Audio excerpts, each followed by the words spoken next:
क्या हिंदुस्तान की foreign policy का लक्ष्य अदानी जी को और अमीर बनाने का है? पिछले 9 सालों से मोदी जी ने भारत को भ्रम में रखा है और अदानी जी को अपने साथ विश्व भ्रमण में। मेरे प्यारे देशवासियों, मैंने संसद में सरकार से कुछ आसान से सवाल पूछे थे। सबूत के साथ मैंने हमारे देश की फॉरेन पॉलिसी या कह लीजिए अदानी जी की बिजनेस एक्सपेंशन पॉलिसी पर कुछ सवाल पूछे। सरकार ने एक भी जवाब नहीं दिया। चलिए मैं सारे सवाल फिर से दोहरा देता हूँ। उम्मीद है कि इस बार सभी देशवासियों को जवाब मिल जाएगा। कितनी विदेश यात्राओं में अदानी जी पीएम के साथ गए? कितने देशों में पीएम के ऑफिशियल टूर के बाद अदानी जी वहां गए? और कितने देशों में पीएम जाने के बाद वहां अदानी जी ने बिजनेस डील साइन की? अगस्त 2013 में क्वींसलैंड ऑस्ट्रेलिया के डिप्टी प्रीमियर के नेतृत्व में एक डेलीगेशन ने गौतम अडानी के मौजूदगी में नरेंद्र मोदी से मुलाकात की। मई 2014 में अडानी को ऑस्ट्रेलिया में $15.5 बिलियन का कोल और रेल प्रोजेक्ट मिल गया। नवंबर 2014 में गौतम अडानी प्रधानमंत्री नरेंद्र मोदी के साथ G20 समिट के लिए ऑस्ट्रेलिया गए। इस ट्रिप में गौतम अडानी और SBI चेयरमैन अरुंधति भट्टाचार्य ने SBI की ओर से अडानी को कार्माइकल माइन अक्वायर करने के लिए $1 बिलियन के लोन के लिए एक MOU पर साइन किए। अब सवाल ये उठता है कि इन बैंकों में रखे हुए पैसे जो आपके पैसे हैं, उनको खतरे में कौन डाल रहा है? उन बैंकों पर कौन ये प्रेशर बना रहा है? जून 2015 में प्रधानमंत्री मोदी अपने पहले बांग्लादेश दौरे पर गए।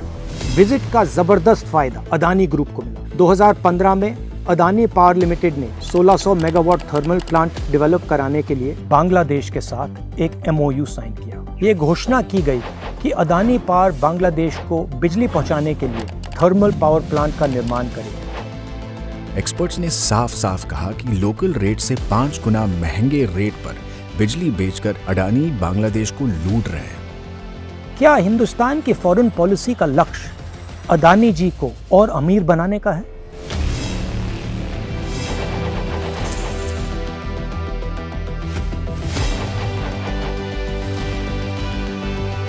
On November 24th, the President summoned me after a meeting and said India's Prime Minister Modi is pressurizing him to hand over the project to the Adani Group. Public hearing शुक्रवार को हुई। संसद में इलेक्ट्रिसिटी एक्ट 1989 में संशोधन पास करने के ठीक एक दिन बाद इस संशोधन के जरिए कॉम्पिटिटिव बिडिंग का नियम ही खत्म कर दिया गया। मुख्य विपक्ष का दावा है कि संशोधन सिर्फ इसीलिए किया गया ताकि अडानी की अवैध डील वैध घोषित हो जाए। और फिर वही हुआ जो हर बार होता है, श्रीलंका के इस ऑफिसर को इस्तीफा देना पड़ा। क्या ये बात सही है कि पीएमओ ने अदानी ग्रुप के फायदे के लिए पड़ोसी देशों को कॉन्ट्रैक्ट देने के लिए मजबूर किया?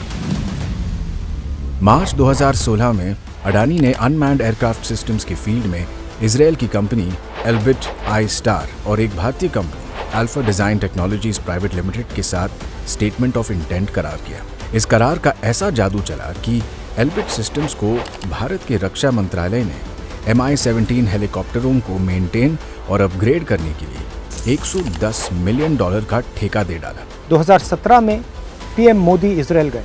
डिफेंस प्रोडक्ट्स में जॉइंट डेवलपमेंट एंड कोऑपरेशन की घोषणा की और इसके अगले ही साल अदानी ग्रुप को अल्फा डिजाइन टेक्नोलॉजी लिमिटेड में 26% हिस्सेदारी मिल गई। भारत में HAL और भारत डायनामिक्स जैसी कंपनियां कटिंग एज ड्रोन बनाती हैं, मगर इसके बावजूद अदानी ग्रुप को ही ड्रोन डेवलपमेंट और मैन्युफैक्चरिंग के लिए कॉन्ट्रैक्ट्स क्यों दिए गए?